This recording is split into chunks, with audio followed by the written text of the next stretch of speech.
Of these, I got a little obsessed with mine. In fact, I got a little obsessed with all my stuff. Have you ever wondered where all the stuff we buy comes from and where it goes when we throw it out? I couldn't stop wondering about that, so I looked it up.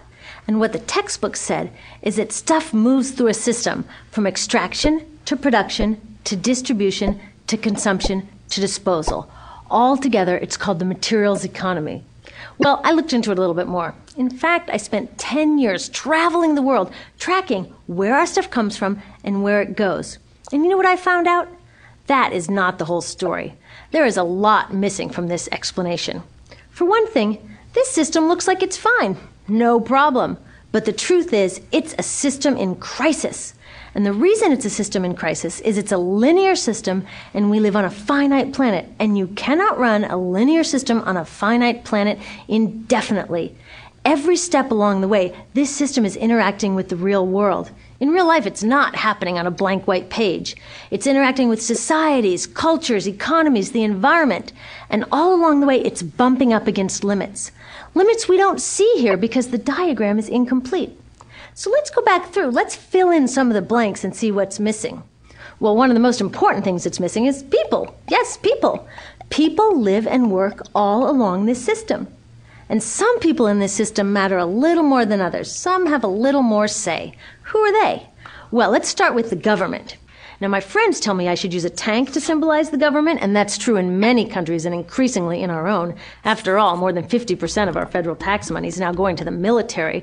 But I'm using a person to symbolize the government because I hold true to the vision and values the government should be of the people, by the people, for the people. It's the government's job to watch out for us, to take care of us. That's their job. Then along came the corporation. Now, the reason the corporation looks bigger than the government is that the corporation is bigger than the government. Of the 100 largest economies on Earth now, 51 are corporations. And as the corporation has grown in size and power, we've seen a little change in the government where they're a little more concerned in making sure everything's working out for those guys than for us. Okay, so let's see what else is missing from this picture.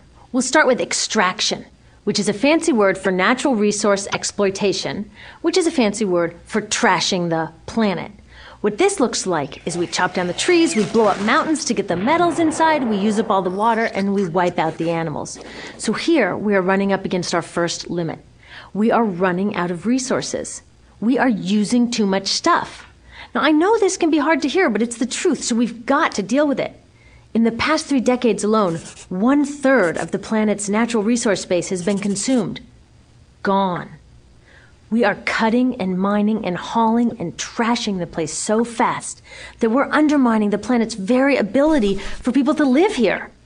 Where I live, in the United States, we have less than 4% of our original forests left. 40% of the waterways have become undrinkable.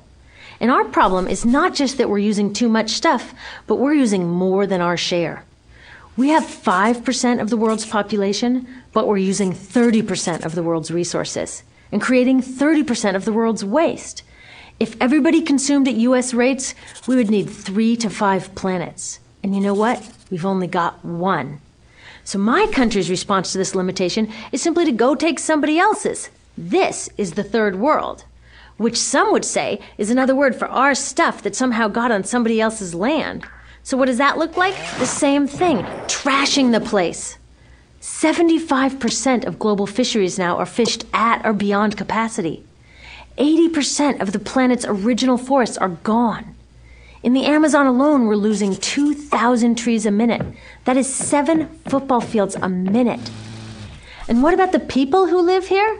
Well, according to these guys, they don't own these resources, even if they've been living there for generations. They don't own the means of production, and they're not buying a lot of stuff. And in this system, if you don't own or buy a lot of stuff, you don't have value. So next, the materials move to production. And what happens there is we use energy to mix toxic chemicals in with the natural resources to make toxic contaminated products. There are over 100,000 synthetic chemicals in use in commerce today. Only a handful of them have even been tested for health impacts, and none have been tested for synergistic health impacts. That means when they interact with all the other chemicals we're exposed to every day. So we don't know the full impact on health and the environment of all these toxic chemicals, but we do know one thing: toxics in, toxics out. As long as we keep putting toxics into our industrial production systems, we're going to keep getting toxics in the stuff that we bring into our homes and workplaces and schools, and our bodies. Like BFRs, brominated flame retardants, they're a chemical that make things more fireproof, but they are super toxic. They're a neurotoxin. That means toxic to the brain. What are we even doing using a chemical like this? Yet we put it in our computers, our appliances, couches, mattresses, even some pillows. In fact, we take our pillows, we douse them in a neurotoxin, then we bring them home and put our heads on them for 8 hours a night to sleep. Now, I don't know, but it seems to me in this country with so much potential, we could think of a better way to stop our heads from catching on fire at night. Now, these toxics build up the food chain and concentrate in our bodies. Do you know what is the food at the top of the food chain with the highest level of many toxic contaminants? Human breast milk. That means that we've reached a point where the smallest members of our societies, our babies, are getting the highest lifetime dose of toxic chemicals from breastfeeding from their mothers. Is that not an incredible violation? Breastfeeding must be the most fundamental human act of nurturing. It should be sacred and safe. Now, breastfeeding is still best, and mothers should definitely keep breastfeeding, but we should protect it. They should protect it. I thought they were looking out for us. And of course, the people who bear the biggest brunt of these toxic chemicals are the factory workers, many of whom are women of reproductive age. They're working with reproductive toxins, carcinogens, and more. Now I ask you, what kind of woman of reproductive age would work in a job exposed to reproductive toxins except for a woman with no other option? And that's one of the beauties of this system. The erosion of local environments and economies here ensures a constant supply of people with no other option. Globally, 200,000 people a day are moving from environments that have sustained them for generations into cities, many to live in slums, looking for work, no matter how toxic that work may be.